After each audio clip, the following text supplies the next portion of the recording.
Since the inception of the sport of football, the game has grown in tremendous ways.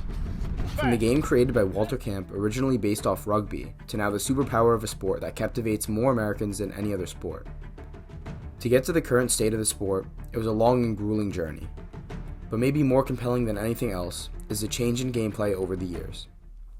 Football is barely recognizable today versus my era in the 1970s. In terms of the spread offense, in terms of the athleticism of all the players, players in scoring positions and players in skill positions like the line. It's a much faster game. It's a much more physical game. It's a much more intellectual game than it was 40, 50 years ago. And I think that's all for the good. The offenses are much more complex. The defenses to neutralize those offenses are much more complex. So there's a lot of points of interest to latch onto as a fan when watching the games. It really is a high-tech game in every way, from training and nutrition to offensive and defensive schemes, and as such, it mirrors the culture at large. With football originating as a run-only game, it wasn't until the forward pass was legalized that the sport began seeing tremendous growth in its gameplay. And when that began, the sport exploded in popularity. Only 5 of the top 25 all-time NFL attempt leaders for running backs in a single game have come in the 2000s, and none of them played within 3 years of the start of the 2010 season, meaning the stereotypical ground-and-pound football game is a thing of the past. The game that once looked like this quickly faced rule changes that would soon transform how the game was practiced, strategized, and played. All the NFL rule changes are designed to increase safety over the past generation because of the severe injuries and the long-term effects of the game on the body. So the rule changes have changed the nature of the athletes who play, how they're coached, and what schemes they run.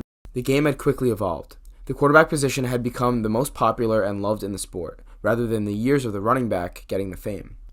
Quarterbacks the likes of Dan Marino, Peyton Manning, Tom Brady, and now Patrick Mahomes helped shift the game into a pass-dominated and pass-praising league. With this change, scores began to rise, and so did viewership. At this time, it was noticed that more offense and big plays led to more viewers and fans of the sport. Because of this, more rules were put into place to encourage a safe and explosive passing game.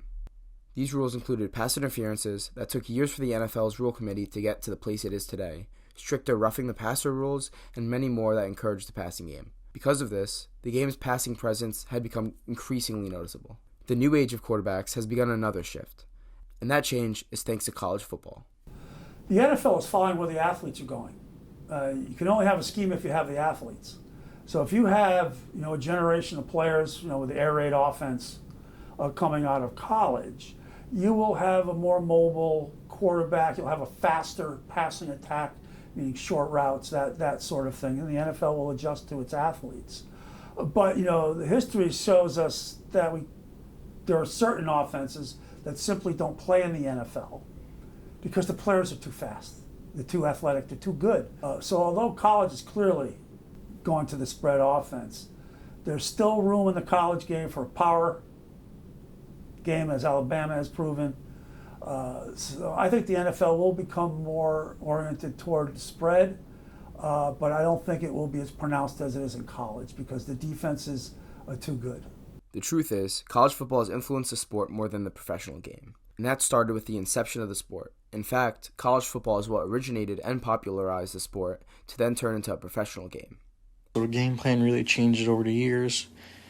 If you have a kid who could really throw the ball at quarterback, you might throw the ball a little more often. If you have really physical running backs, you might run the ball. Depends on your offensive line. If you have big kids, small kids, you might have to go to a 3-step game. If you have small kids who really can't protect that much, but if you have bigger kids, you might like to go with an air raid offense and throw the ball a lot. 5-step drops, combination routes. So it really depends on the amount of kids you get and their athletic ability. But you always try and bring the best out of all the kids, no matter their size or athletic ability. Now, quarterbacks like Lamar Jackson, Justin Fields, Josh Allen, and Jalen Hurts are bringing the new era of quarterbacking to the league, straight from the college game. This new era of quarterbacks is the mobile quarterback. And I think that's evolved to now where you can have an RPO, run-pass option with a quarterback who is a threat to run, though. the quarterback has to be able to run and has to be able to do so, with authority in order to force defenses to put a player on them. By having this shift in gameplay, the game went from running back heavy to quarterback throwing heavy to now a mix of quarterbacks who could throw the ball 50 times in a game and also lead their team in carries and rushing yards, like Josh Allen and Lamar Jackson have the ability to do. The game has certainly changed in that way, but one thing that hasn't changed is that it still comes down to blocking and tackling. If you can't block, you're not going to win. If you can't tackle, you're not going to win.